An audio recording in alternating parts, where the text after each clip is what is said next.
Hello students, myself Suman. Welcome to my channel Study with Suman. Dear students, in this video we will read class 8th SST of NCERT pattern.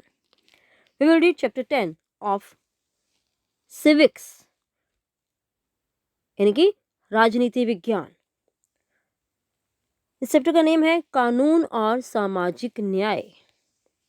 तो students, आज हम इसके important points के बारे में पढ़ेंगे. क्या क्या चैप्टर में दिया गया है. फर्स्ट पॉइंट हमारा है, जैसे इसके नाम से स्पष्ट है कि इसमें कानून और सामाजिक न्याय की बात होगी. सामाजिक न्याय. सामाजिक न्याय का अर्थ है कि समाज में रहने वाले सभी व्यक्ति समान हैं.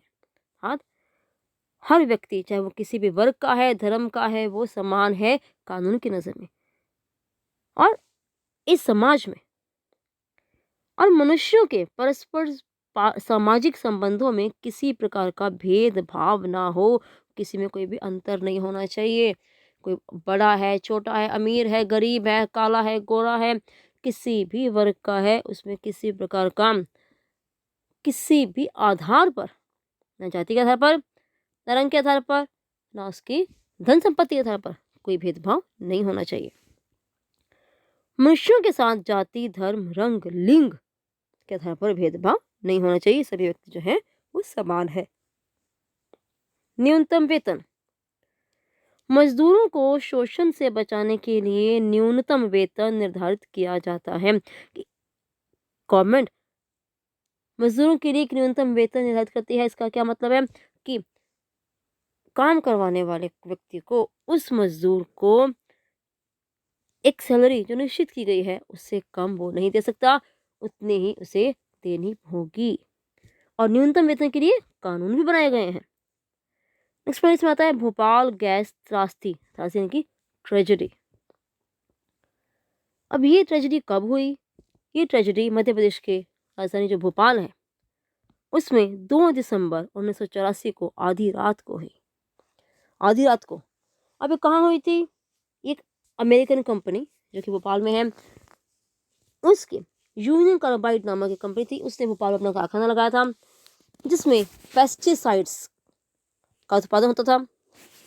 और 2 दिसंबर 1984 को आधी रात को, अब केमिकल्स बनेंगे तो नेचुरल है, वहाँ पर केमिकल गैसेस भी होंगे, तो वहाँ पर उस कारखाने से बहुत अधिक मात्रा में रात को गैस का रिसाव शुरू हो गया.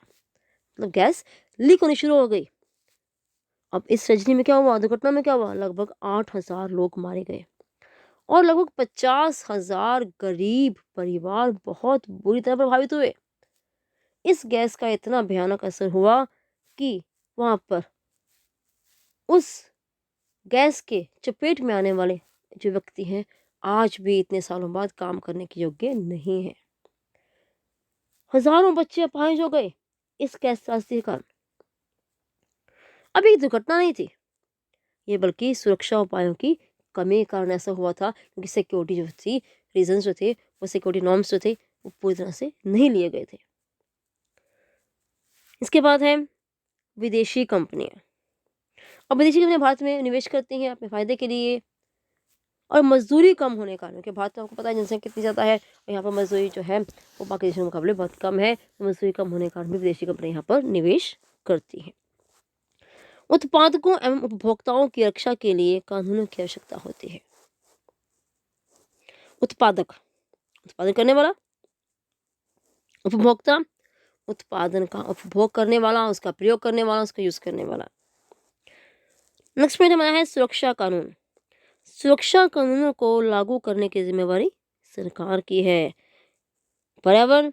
भोपाल गैस त्रासदी ने पर्यावरण के मुद्दे को महत्वपूर्ण बना दिया. पर्यावरण क्या है? हमारे आसपास का वातावरण.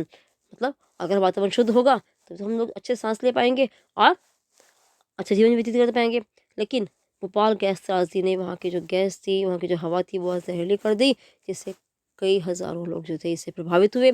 आज भी इसका असर देखने को मिलता है. पर्यावरण की सुरक्षा के लिए नए कानून बनाए गए हैं और न्यायालय ने पर्यावरण को स्वच्छ रखने का प्रयास किया है, कि स्वच्छ बनाए रखने का प्रयास किया है. फिर आती है मजदूर यूनियन. मजदूर यूनियन क्या होती है? जो मजदूरों के हितों की रक्षा करती है. किसी भी फैक्ट्री के एक लीडर होता है जो सभी के मजदूरों की, जो उस फैक्ट्री काम करने वाले मजदूरों के अधिकारों की रक्षा करता है, उसमें सहायक सिद्ध होता है. उपभोक्ता ऐसा व्यक्ति जो बाजार में सामान को बेचने के लिए नहीं बल्कि निजी उपयोग के लिए कि अपने प्रयोग के लिए कोई चीज़ खरीदता है। जैसे आप लोग बाजार में जाते हो, कोई सामान खरीदते हो अपने स्वयं के लिए, स्वयं खाने के लिए, स्वयं पहनने के लिए, तो आप एक उपभोक्ता हो। उत्पादक ऐसा व्यक्ति संस्थान जो बाजार में बेचने के लिए वस्तुओं को बनाता है। फैक्ट्रीज है, जब आपको घर में कुछ चीज़ बनाते हो और आप उसे लोगों को बेचते हो, बाजार में बेचते हो, तो आप एक उत्पादक हो, उस चीज़ को प्रोड्यूस कर रहे हो, उसको बना रहे हो। निवेश भविष्य में उत्पादन बढ़ाने या सुधारने के लिए नए यंत्र, इमारत या प्रशिक्षण पर खर्च किए जाने वाले धन को निवेश कहते हैं। किसी भी व्यवसाय को बढ़ाने के लिए उसमें धन लगाना, उसमें उसके ऊपर धन खर्च करना, पूंजी खर्च करना, इसे निवेश कहा जाता है। तो यहाँ तक थे हमारे आज के points. I hope all of you have understood very well. Do like, share and subscribe my channel. Study with Suman. Thank you.